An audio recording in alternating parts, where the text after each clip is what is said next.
If only my life could be more like the movies. I want an angel to swoop down to me like he does to Jimmy Stewart in It's a Wonderful Life and talk me out of suicide. It could be said that women in film are already largely misrepresented. This even more so when covering the topic of mental illness. Historically, women acting in any way outside of the social norm was a valid reason for institutionalization or invasive medical practices. But I'm gonna kill myself. The ghosts of those practices and beliefs surrounding women's mental illness still exist today and can be seen quite obviously in contemporary cinema. It's your mind. I can hear the future. Female characters coded as being mentally unwell in mainstream cinema tend to follow a common theme of expressing manic behavior, being overtly sexual, and having a romanticized view of suicidal or harmful behavior.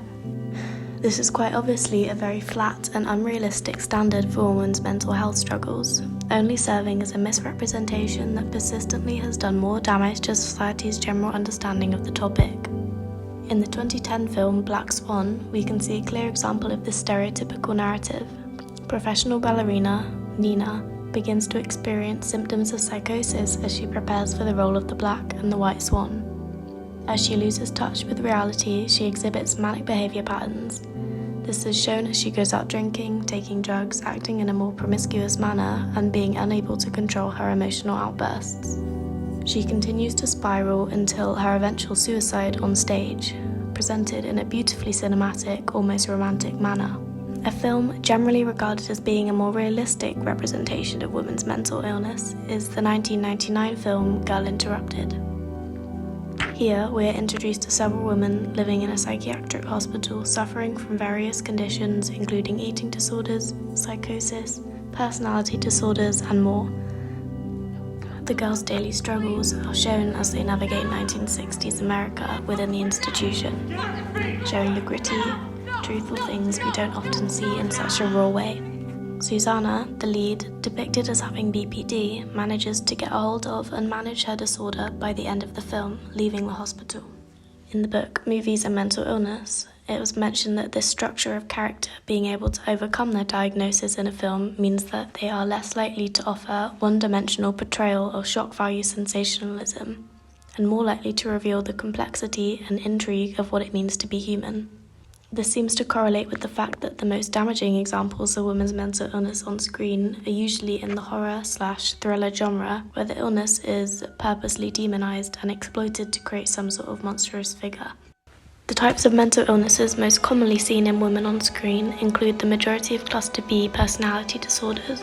That includes ASPD, HPD, NPD, and BPD, or as it's also known, EUPD.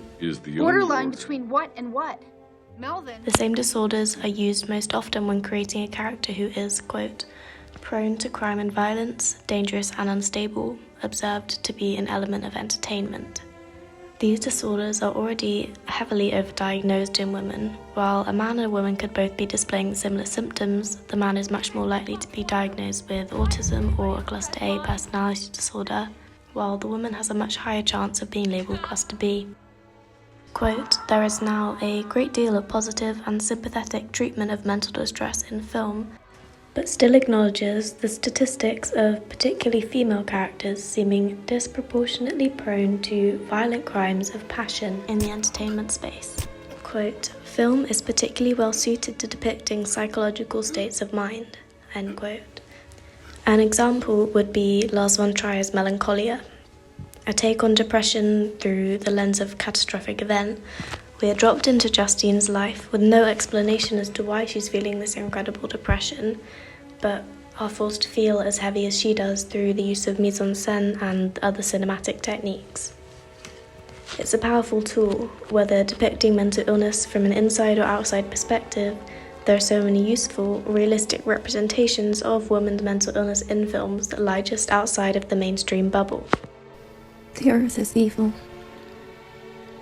Unfortunately, the projects with the largest budgets and most resources for promotion are the ones adhering to the usually negative, stereotypical character types and narratives.